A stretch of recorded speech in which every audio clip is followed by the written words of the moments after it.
The Solve for Tomorrow journey began months ago, with Samsung taking innovation to every corner of India. From schools to colleges, metros to small towns, the outreach sparked ideas, ambition, and a nationwide wave of young problem solvers. From thousands of entries, the journey narrowed to the top 100, then the top 40, and from the top 20 emerged the winners. All across 4 themes: AI, sustainability, health, and sports and tech. The young participants also had the opportunity to visit Samsung offices in Bengaluru and Delhi NCR to experience the world of cutting-edge technology. They were further privileged to receive training at FIIT, IIT Delhi from IIT professors, while the top 20 were additionally mentored by Samsung experts. And then came the grand finale, the day everything was leading up to. The top 20 teams were felicitated by Samsung leadership and dignitaries before the big reveal. 4 teams emerged as winners, taking home their trophy and an incubation grant of 1 crore rupees. At Samsung, we believe that innovation has the power to transform lives, make communities stronger, society more inclusive, and the future more hopeful. And today, these 4 champions are here at the Network 18 studios so that we can celebrate their journeys and their wins.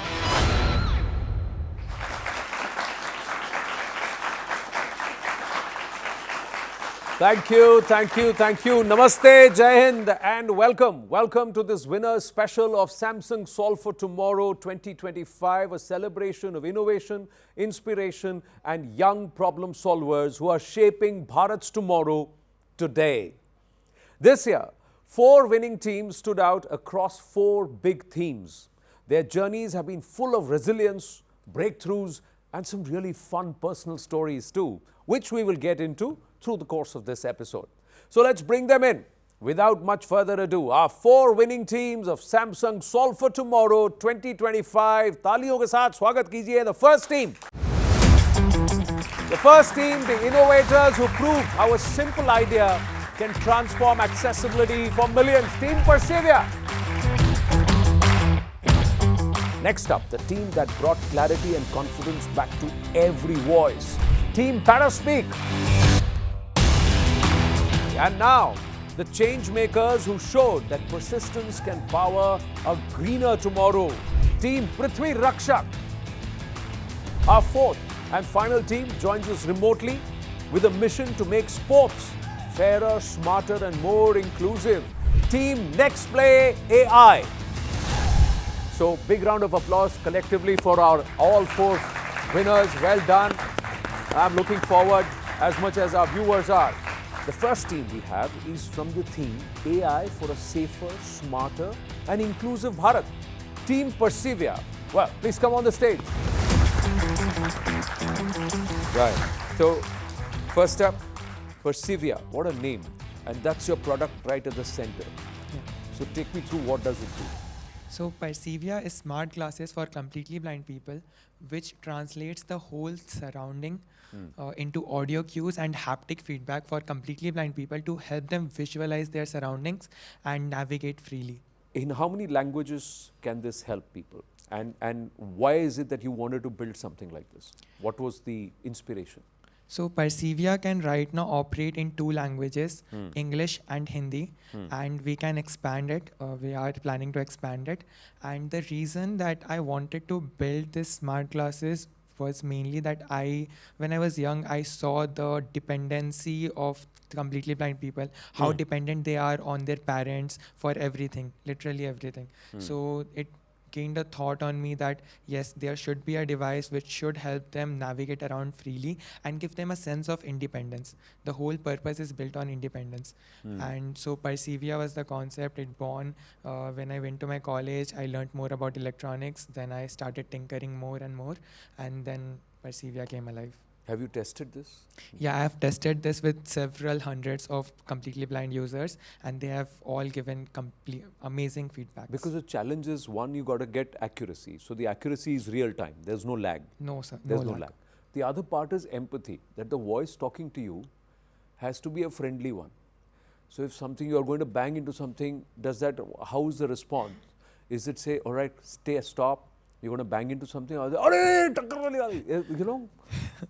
Okay, so it's And is it a male voice or a female voice? Do they have the option to choose? they have the option to choose, and it's automatically set into male voice, and it talks with you like a person beside you, guiding you through the surroundings. So it's like very natural. You can talk to it like how you talk to your neighbors or anything. We've got a lovely audience here, some students from Guru Tegh Bahadur University, some from Amity University, all of them.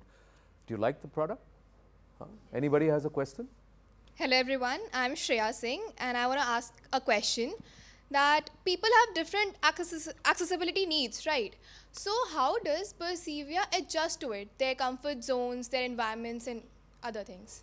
So Persevere has been trained on all sorts of surroundings from urban to rural areas, and it can easily help you navigate around your surroundings. It can easily differentiate the objects, and yes, it can adapt to your accessibility needs in terms like after using it for some time, we will automatically get the patterns what you ask most about, what are the most common operations that you do, like navigating around the kitchen area or something, and we will adapt it on the basis of that. So it is learning in real time along with you. Along with your journey, it's adapting. What's been the most surprising response that somebody has given you while using your product? So the second version that we gave out to a completely blind person, in which we added the haptic feedback. So basically the haptic feedback is like different kind of frequency, which is telling you how far the objects are. So that you don't bang into some object. And like it feels so natural, it feels so like amazing that like he was literally smiling while using it. So that smile gave it the whole thing, like yeah, he is not only like understanding the surrounding, he's enjoying the data that has been given to him. But the obstacle distance and that you're supposedly going to bang into something. Now that's a voice warning or is it a haptic warning? It's a haptic warning. Because like ADAS, you know, you get that so jhatka on the steering it's not like wheel. that strong that you will get irritated by it. Huh. It's like so smooth that you will naturally get used to it after just few minutes of usage. Big round of applause for Team Persevere. Thank you so much, team. I'm going to now request you to go and take your seat. Next up is a theme that touches millions of lives every day. And that is the future of health, hygiene and well-being in Bharat. Let's get Team Paraspeak about. Lovely. So one is going to help those who can't see better. Now Paraspeak is those who slur in their speech, speak better. So let me first ask you this. You know, you like music and drama, I've been told. So was it nerve-wracking for you performing on stage, pitching your voice? They're both fine. It's not that difficult. Definitely pitching an innovation on stage feels very personal because I've been working on it for such a long time. Yeah. Why this? Was there a personal influence that said, okay, let me do something on this? Yeah. So about 1.5 years ago, my school had taken me to a field trip to a paralysis care center. When I went there, most of the patients were silent. They weren't really speaking or interacting much with their surroundings. And I asked the caretakers whether this was yet another unfortunate reality of their condition. But instead, the caretakers encouraged one of them to try and speak. And what came out was slurred, but there was some semblance of a word or sentence being formed. And I knew that there was some meaning behind it. And that's when I decided I should try to create an AI model which can decode what they're trying to say. But then, you know, there is a huge gradient. No? The spectrum is very vast. Yeah. You know, little slips and slurs, lisps, to stammer, to the total distortion because of so what is it? What is the extent to which the AI can actually understand the word? Right. So right now, when I went and tested it on patients, the doctors noted that it works between mild to moderately severe speech conditions like dysarthria, for example. And I'd say the key to creating models which can generalize this much is to have a lot of diversity in the data set, in the corpus that you're using to train the model itself. And even though speech is so vast, as you mentioned, there are lots of buckets, right? There are lots of condition-specific patterns which then the model can recognize. How many languages as of now? Currently, Paraspeak supports Hindi and English, but the framework I've made is designed to be scalable across languages as long as that initial data set is there, which is something I'm working on right now, expanding it. And what's the voice output? Male, female, or it can adapt to gender? How does it work? Or So is it for robotic? prototyping purposes, I fixed it to a standard female voice used by many of these voice assistants. But definitely, it's not very difficult to add a voice personalization option. You can choose the gender of the voice. Yeah. You can? Audience, any question? Hi team Paraspeak, I am Melvin. So your device works in real time. So I want to know what were the technical challenges that you faced to make it both real time and at the same time affordable? Right. So the main challenge with real time is that the AI model that I'm using to decode slurred speech that I've built, it's quite heavy, right? Hundreds of millions of parameters that go into it. So it's hard to make it run fast, which is why I had to spend a lot of time optimizing how it runs on a server in the cloud, making sure the internet connection and the internet capability of my hardware was good enough to enable fast interaction between the device, edge device, and the server. Which is how I was able to achieve almost near real-time speech recognition, right? And as for affordability was mainly a function of choosing the right components and the right design profile for the prototype. Yeah. But I also want to understand, when you say that there has to be a certain connectivity requirement, in zero network areas, will it work? Currently, no, but I have a feature in the pipeline wherein, let's say, you have a phone. Many of these phones nowadays also have enough processing capability to be able to run my AI models on them. Correct. So maybe one phone could serve as, it's called fog computing, that's a technical term for this.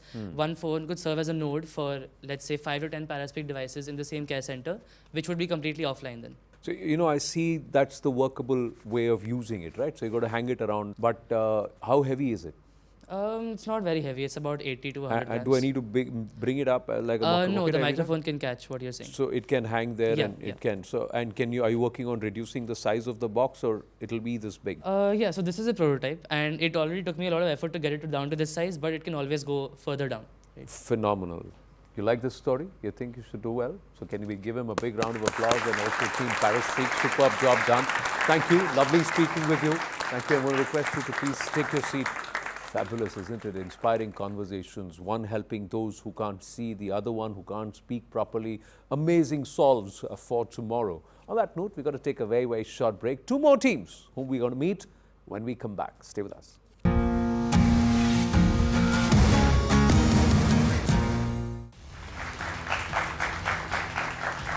Thank you. Welcome back to the winner special of Samsung Solve for Tomorrow 2025. Now, we've met 2 stellar teams.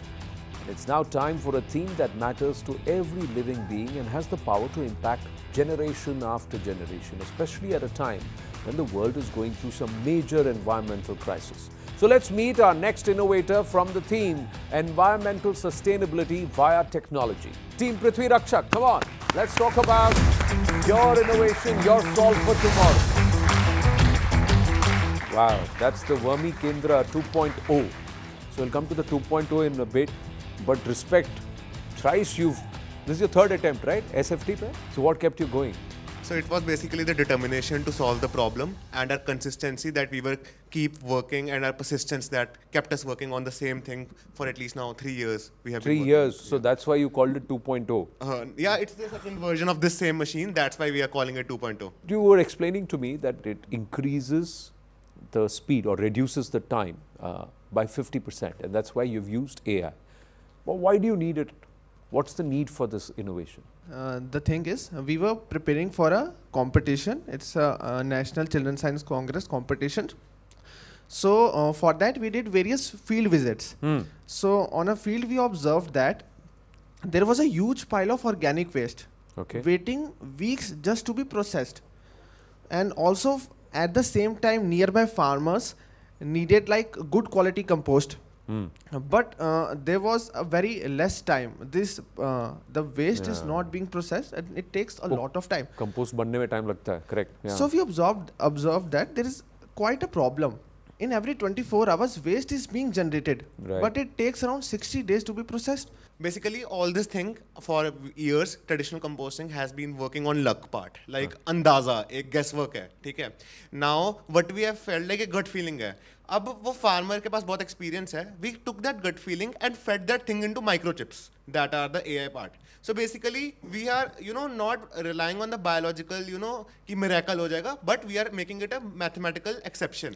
A possibility that can be Yeah, mathematically engineered probability. rather than Allah probability, and a possibility also. Yes. Not rather than wait for nature to perhaps take its course, and in this mix it will work and it will not work. What's the capacity that you've built now? Basically, we are dealing with the capacity model. So we have also tied with various institutions. Like we are building a 12-ton capacity model You're doing a 12 per ton. month Ah. for various society. Like organic waste is generated in almost every institution. Correct. Like it could be a housing society, Ah. whether a personal household or a farmer. Right. So we are dealing with the different capacities. Like 1 ton, it could be 12 ton, it could be 100 tons. So it capacity You've model. called it Vermi Kendra. So obviously there is vermi wash, there is vermi stakes, then there is compost, right? Compost. So how do you maintain? Like we maintain the parameters like Yeah. pH value, nutrient NPK values, and humidity, temperature, etc. So in order to make it like a bioreactor in Correct. a unit. So Correct. basically it maintains it 24/7 so that it fastens the decomposing, and we also use a bioenzyme that is a formulation, proprietary formulation. So in order to give the quality of the compost, to take the quality of the compost to the max level. Audience, any question? Yes, ma'am. I want to ask you guys what sort of challenges you guys faced while automating traditional composting, because you see it is a very slow process, it takes time and patience, and how adaptable it is, across different cities and climates as well. See, traditional composting is basically relies on guesswork. Currently, farmers are dependent on gut feeling. What they do, they just take the soil, smell it, and decide what to do, like add water. So the biggest challenge was that to convert or teach that gut feeling into a microchip or a microcontroller. And also, we could not build just a machine. Ki, waste is being stirred inside and kill worms. We have to take care of the worms too. And also for adaptability, I would say it doesn't matter you place it in a hot weather or a cold weather. There are sensors. They measure the external conditions and maintain the internal conditions automatically. Let's say if your product is used for composting across the country, what is it going to do for the environment and perhaps for a greener Bharat? So for now, like till now, the scale we have reached, we have diverted 2,000 kgs of waste and converted that entire 2,000 kgs of waste to organic compost, vermiwash, and vermisticks. Very nice. In how And much time? In just 2 years. Wow. Like Fantastic. from the day one we are working, like we have converted 2,000 kgs and we are still working on it. We have cut down 1.2 tons of carbon emission till now, and we Wow. have collaborated with 30 plus farmers, with municipal corporation like of our own city in Ludhiana. So this is just a trailer, like entire movie is pending. It's just started. Great job done. Big round of applause to them. Really Prithvi Rakshaks in the true sense. Lovely speaking with you. All the very, very best. Glad to know your story. And now time for our fourth and final team who are joining us remotely today. I can see them there on the screens. This is the team that is representing the theme Social Change through Sport and Tech for Education and Better Futures. Big round of applause for Team Next Play AI. They're joining us remotely. Congratulations to the two of you. But before we start this set of questions, I want to ask you, tennis se tech tak ye partnership tha, but on court, who's the better player? Thank you, Anand sir, for this question. It's definitely him, no doubt. I try to stay calm, but the moment the score gets tight, he changes completely. True. I really don't like losing. And I think I get a little bit too competitive even in the smaller things. But this competitiveness also kind of defines how we work together. And because even if it's a match or a problem that we are facing, we continuously keep challenging each other's limits. Right. So now let's come back. Nobody likes losing, but you've got to take and learn from failures. It's the best teacher. But you've also combined three powerful elements: coaching, fairness, and also the EQ aspect, the emotional well-being aspect of it, into one platform. So what made you believe that technology could understand both things? One is that is calculated, that is the performance part, but the EQ part, the emotion part also. So performance was the easy part. because the performance metrics, movement, and those things are easily measurable. The numbers are easily measurable. Being CS students, we could figure out ways in which we could monitor and track these performance traits. But the emotion part came because we are athletes ourselves. And we know that there are many days when everything is going well, but you're still not able to perform as good as you would like to. Therefore, we did not just want to build a tool which points out the mistakes, but which also understands the context and help athletes train better, even on their off days. True, but your AI actually doesn't feel like a tool, so it almost feels like a partner. How do you make sure it stays empathetic and doesn't replace the human connection? So it's not replacing the people. We understand that sport is deeply personal and human. So we are helping the athletes use this technology to get insights and help their performances further. So it's not really about replacing the people. It's helping athletes reach people better. Well, we got a young audience here also who are watching you very, very closely. So anybody has a question in the audience for Next Play AI? Yeah, go ahead please. That's the mic. Please introduce yourself and ask the question. Yeah, I'm Deepjot. So I have a question that different athletes vary across their skills and style. So how does your tech adapts to different players and their challenges and their conditions? Yes, please. So that's a great question actually, because we know that every athlete has a different body, a different playing style, and a different mindset. So therefore, instead of just trying to fit a single ideal way of playing on everyone, we are focusing more on understanding what comes natural to each athlete and then helping them improve from there by creating a more personalized approach of training. And the confidence and the conditions might change for each athlete, but we want to grow together with the athlete and not just box them into a fixed mode. Fantastic. I think that's a great approach and great thought. But let me ask you this. If your platform could shape tomorrow's ideal athlete, what qualities would define them? For us, the tomorrow's ideal athlete is self-aware and resilient. Someone who knows their strengths and weaknesses and owns their journey no matter where they come from, what resources they started with. But they still play with passion and heart. Oh, fantastic. Big round of applause for Team Next Play AI. Congratulations. Well, what an absolutely inspiring lineup. 4 teams, 4 bold ideas and 1 shared vision. A better India. Today, we've met young innovators who didn't just dream big, they built real solutions across sports, AI, health, and of course the environment. And they reminded us that the future belongs to those who keep solving, keep experimenting, and keep showing up. A huge thank you to Samsung Solve for Tomorrow 2025 to give our nation these brilliant young innovators. And until next time, namaste, take care, bye-bye.